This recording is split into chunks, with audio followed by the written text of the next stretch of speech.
Welcome to the Fishing Daily podcast. In this episode, I'm speaking with Linda Wood, who's the Aquaculture and Fisheries Manager with Marks and Spencer, and we'll be talking about the future shape of fisheries through innovation and consumer demands. Welcome, Linda. Thanks very much. Thanks very much for the opportunity to speak to you today. Very much looking forward to this. Thank you, Linda. Linda, tell us a little bit about your role as the Aquaculture and Fisheries Manager with Marks and Spencer. Okay. So my role involves working with all of our suppliers to ensure that we're responsibly sourcing all our wild and aquaculture seafood species.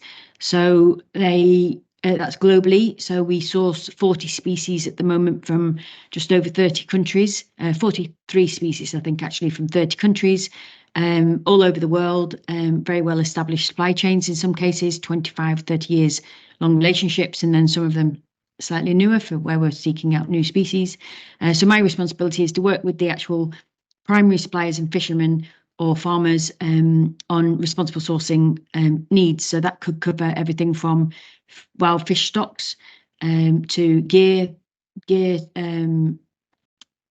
types, gear modifications, trials, human rights on board boats. Seafood welfare is a big topic for us, carbon footprint of fisheries, farming, etc. So yeah, it's quite a rounded, holistic approach we take where we're looking at sort of all aspects of fisheries and farms to make sure that we can be able to truthfully say, we have sourced responsibly here against all those criteria, so our customers continue to trust our brand as Marks and Spencer's. I think as Marks and Spencer's, our customer has a very high expectation from us, as they should. And we retail at the premium end of the market. We work really hard. Supply relationships are very important to us, and we couldn't do what we do without that. So we get a huge amount of commitment from our suppliers, but we expect a lot from them as well. So we're privileged to be able to work with some of the most sort of progressive supply chains out there. So I've got a great job being able to work with these guys across the world. So yeah, and then suppose part of the sourcing responsibility that Marks and Spencer's has taken on board is catch welfare. You recently attended the Catch Welfare Platform Conference. Mm-hmm. What do you think was the main points that you came away with from that? So I was out in Bergen last week, and it's a fantastic catch welfare platform pulled together by some individuals who I'd met previously in Elsund earlier this year. So it was a platform specifically developed to try and pull academia together with industry, with fishermen, with retail, the whole market, so the NGO, government, etc., and share the learnings, I suppose, and create this network. Animal welfare, seafood welfare in particular, is a particularly interest to myself. It's something I feel very passionately about, and we've sort of been on this journey ourselves since much earlier this year when we started to sort of investigate and find out sort of what's going on, what we know, what we don't know, what current practice is, and where we might have some challenges, and then also speak to some innovative companies who may be designing some solutions to be able to tackle these problems. So definitely a subject very interested in, and this platform just was an excellent example of how bringing together all those parties and sharing that knowledge allows everybody to then be able to move these agendas forward. I think without these platforms, we would have a lot of very smart scientists discovering all these amazing things and it not impacting at all in the actual, on the water, which would be a huge shame. And we'd also have maybe the market with unrealistic expectations of how hard it is to achieve some of these things as well. So it's very important that we're all hearing the same thing and sharing the challenges. And one of those areas that you were talking about was how Marks and Spencer's are looking to work closer with fishermen to deliver a higher quality product to consumers, and there's a demand for that there. Can you tell us about that? Yep, I'm really happy to tell you about that. So this is sort of our happy place, really, about really trying to make a difference. So just tell you about a very live example right now, which is happening as we speak on the west coast of Scotland. So We've recently been looking at decapod welfare, so 10-legged crustacean welfare, and across the wild and farm sector. So some of the decapod crustaceans that we're sourcing are nephrops, so langoustine, and they have, a pretty tough time of it a little bit, in some respects, in that, we detail a lot of langoustine at sea for scampi business. They might not always be dead at that point. So there's a challenge there about how we're treating those animals. So, we thought that this is a pretty meaty subject, and we didn't want to skirt around the edges, really. So, we talk about finding out from our nephrop suppliers ourselves, how it happens just now, why we do what we do, why we don't do something differently. And we certainly had very clear feedback from the boats and went to see the boats. Also understood the space restrictions on the vessels as well, and many of the langoustines are caught in mixed fisheries as well, so there's a lot of fish in the catch as well. So there's all sorts of things going on there. And we'd been doing some work for the last 2 years that we'd funded with SN Tech on a nephrop boat out of Fraserburgh, Sandy West's boat, the Virtuous, and we'd been doing some work on catch and bycatch mitigation. So we had a lot of footage as well on what was happening in the water. So we started this sort of exploration into how can we improve the welfare of nephrops in particular, especially the ones which were going to then have the tails removed for scampi. So we went out to Elsund in Norway in March this year, met up with a company called Optimar who hosted us, which was really useful. And we really lucky in that we took our supply base with us. So we took most of the UK manufacturers, seafood manufacturers with us. And we really went on an educational week to find out more about crustacean welfare, but also seafood welfare as a whole. So we were shown many examples of farm salmon, wild cod and haddock, wild crustaceans, warm water prawns, and a whole array. And we heard from a lot of fishermen there on what had happened when they did installed stunning equipment on the boats, why they did it, what the motivation was, what benefits they'd seen. And we also heard from 3 different universities really on the science behind it all. So basically showing us that the animal is aware of what's going on, and the animal is definitely sentient. It's responding to how it's being caught or how it's being handled. At what stage is the animal dying, and why is it dying? So we really sort of came back from that understanding that there were, we could do better here. So actually at the Skipper Expo this year, I think that was May this year, we'd already been in conversations with, I already knew Harry Wick from Kilkeel, and obviously Tom Roster from SN Tech, and we'd been speaking to ASL, our nephrop supplier, and Young's as well. And really, we all just came together at the Skipper Expo and just had a conversation about, what the challenges were of nephrops. And there are many. It's probably one of the most challenging UK fisheries we've got. So we've either got, a fishery that's in a Project UK FIP right now. So we've got a bycatch challenge there where we're trying to take some fish out of the net, particularly on the west coast and island. We've also got a crew situation where we've got a high level of migrant labour on the boats, which restricts where we can fish. So we have to go quite far from land if you're in Northern Ireland to get into fishing grounds. We've also got mixed catch, so we've got fish and shellfish in the same net, so both affecting the quality of each other. And it's a very labour-intensive process to take the tail off a nephrop at speed when you've got a hopper full of prawns and fish. So we were talking to Darren, the skipper out there in Kilkeel, and he was saying, I just a tailing machine. I just need a tailing machine. That would be much better. That would solve a lot of problems for me. And he's like, we've trialed one before. We've done something before, and we've trialed one, but they just won't stay still. These langoustines just won't stay still when we put it in, the tailing machine. Like, okay. And I say, well, we can help you with that. We Optimar stunners. That's absolutely what they're doing. They're stunning. The fish or the shellfish is immobilized during that, but stunned effectively.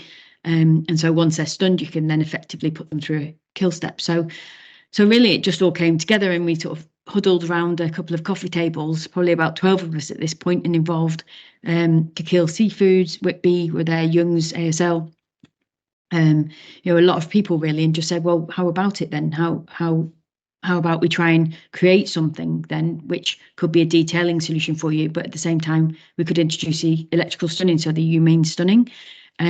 So we then asked Fizz Cara from Fizz to lead this for us. We thought that we needed a strong hand and somebody who was capable of herding together lots of people with different thoughts.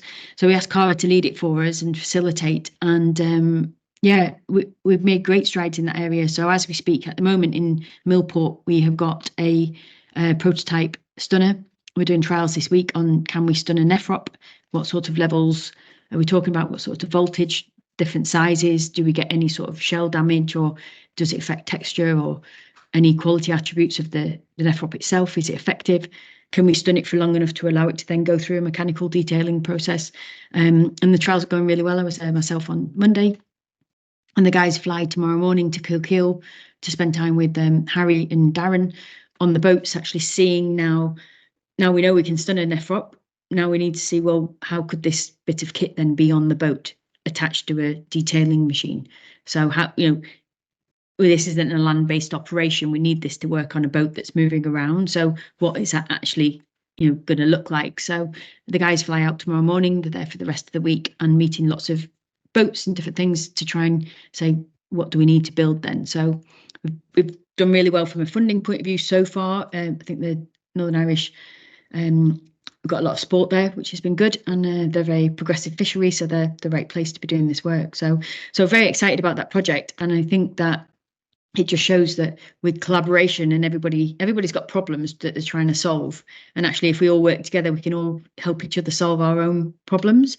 And I'm hopeful that if when this is a success, because we know we can stun and we know we'll be able to take a tail off with a machine, I'm very hopeful that we can get a commercially viable bit of kit that we can then help support the boats to fund to be able to get this rolled out across as many vessels as we can, really. And it could be completely transformational for that industry if you were able to take 2 or 3 crew members potentially off the job of tailing, then that could be quite a good thing for a vessel. So so I guess that's what we mean when we say we like to work directly with fishermen and try and find the solutions and not wait for somebody else to find them for us, really.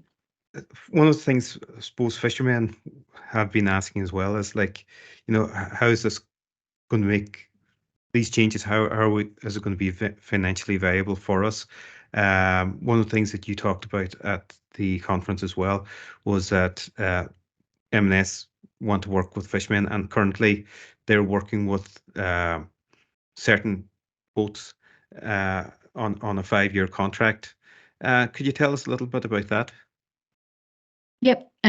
So we absolutely realise that we ask quite a lot of our supply chains, and we certainly realise that if we aren't prepared to commit to those supply chains, and those supply chains, are worked with in a trading way, so you might have the business today, but next year you might lose it again, then that's not a great environment for people wanting to invest. So last November, we did a whole benchmarking exercise across our entire seafood supply chain, and signed up to 5-year contracts with our suppliers. So that's our processors across the world and also their supply chains too. So that should enable security of supply with the primary, fishermen and primary processors to be able to know that they've got future business there. And that allows us to be able to have conversations which are outside of the normal. So speaking to people and saying, we really need to be discussing what you're doing on your catch selectivity, or, for example. So in terms of, do we pay more money for the fish, I would say what we do is we offer a secure market. So we'll be there for you as your customer through the next 5 years, and we'll be loyal to you. As it works both ways, and we'll be loyal to you. So a great example of that was through COVID. So during COVID times, when the food service industry wasn't open, really, we were able to still keep our Scottish haddock factories busy because we were selling a lot of Scottish haddock at that time, and those markets thrived through that time when maybe some of the markets were closed off to them. So I would also say, so what can you count on? You can count on secure, future, predictable business, which is important. And then you can also we make choices based on the vessels that we buy from. So we have vessel registers for all our supply chains, and we review those regularly. And so we're able to then select the vessels that we want to work with. So that might be based on the quality of the raw material that they supply, or the days it delivers, or the catch method that it's using, or how it ices the fish, or how it guts at sea, or different things. So we choose those vessels. And so what I would say is, particularly around catch welfare, because it's a very new area at the moment, we haven't selected any boats because one's got a stunner on and one hasn't got a stunner on. But as it stands just now, we know the percentage of our boats in our different fleets that do and don't have stunners on. And so what we will start to do over the next sort of year, 2 years, is start to close that gap, really. So for instance, in our Norwegian haddock and cod boats, all new Norwegian boats now are built with a stunner on board, so they have to be built like that. So we already have about 50% of that supply chain for us with electrical stunning on board. So we will close that gap over the coming years, and we'll have an actual plan to move towards 100% there. And in the case of langoustine, at the moment, nobody's electrically stunning a langoustine. So, and we couldn't expect people to do that tomorrow because the technology doesn't exist and it's not really viable to do it right now. But certainly have a clear view that once we've proved this concept and supported with the development of machine, and it's a viable, and hopefully Darren's adopted it on his boat, and a few other boats have started to look at it, and that's something that can actually be adopted by vessels. We'll be making that a requirement of business. So we would then be saying, we give people a lead into it, but we'd be saying that by whatever year we would want all of our nephrops to be, or any seafood, Scottish haddock, whatever, to be electrically stunned before being killed. So what does that mean? So that means that if you're not currently supplying M&S, but you're doing great innovative things and you're really at the forefront of animal welfare and seafood welfare, then it means that you can then come to us as a potential new market. So that's, maybe you're trading in a different area just now. So maybe we create a new market for you. And if you're already an existing supplier, we would want to still be working with you, and we give you all the help and support to be able to do that. So that would be really how we offer value back into the supply chain, secure future supply with longevity and commitment, I guess, from both sides. Yeah, the M&S models, it's very interesting. Do you think this can be applied elsewhere, and how can sustainable and humanitarian methods be promoted, do you think? Yeah, I think that at the moment this isn't legislated, so there's no law, nobody's breaking the law doing what they're doing just now. And I'm not advocating for that we should have laws in place or need laws in place to improve the situation from what it is just now. I think it's quite a sad situation when we wait for legislation to make us change a behaviour if we know the behaviour could be changed or improved. I also I think it would be a very sad state of affairs if we only make the change because there's some NGO noise around this, or there's headlines which are saying what we're doing wrong and isn't that bad. And I think that's also disappointing when an industry moves just because it has to, or it's being told to. I see this as a great opportunity for the industry to demonstrate how it leads and how it can lead in these areas, and it should lead its own agendas. So I would urge the industry to set your own agenda and set your own pace, in the absence of somebody telling you that you'll need to. In terms of will everybody in the UK adopt this and expect this? I think over time, yeah, they will. I think animal welfare is a very emotive subject. I think consumers get it. They don't understand it so much in seafood yet, but they certainly understand it in terrestrial animals. But they would have an expectation that the seafood that they're eating just now has not gone through a difficult, experience. So I think they'd be horrified to know if they had. So I think that I think over time this will just become the norm. I think that timescale is probably 5-10 years or so, and in each species will be quite different. But at some point, this will become the normal in fishing for different species. But there's a huge amount of work to do. Each species is really different. You need science behind everything. So we need to know that we're not making the situation worse for the animals as well. But sort of just on a sort of final point in, if a fisherman was saying to me just now, why would I do this? Why would I invest in it? Why would I mess around with this thing? It doesn't make me any more money. I would say that I've seen enough information now from actual fishermen, fishing boats, enough of our suppliers to be telling us that there is a direct correlation between improved welfare of the catch and your quality. And as a result of people improving the welfare and the handling, whether that's you're trawling for less time, or you're stunning them on board, or you're gutting them at a different stage, or you're stunning them before you're cooking them, people who are seeing a quality improvement there are getting a better return for the catch. So more of the animals are of that higher quality band, therefore the return per catch is higher. So there's a direct business case for improving your welfare there, therefore improving the quality of your catch and the returns for your vessel. So your motivation at the moment might not be around animal welfare, but it should be around maximising the returns for your business.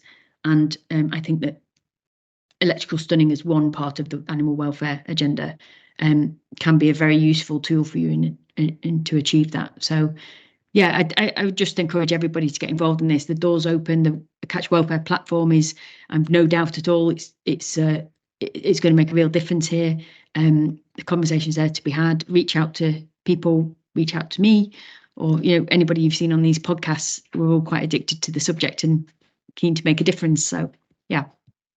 Well, Linda, I know that you're going to be rushing off to go to Amsterdam, and I'd like to thank you for taking the time speaking to us today. We'll probably have you back on again in the future when there's more developments, probably in the nephrops end of things, and we'll have a chat about that. Perfect. Really excited to tell you about that. So yeah, thanks very much, and thanks for the opportunity. Yeah.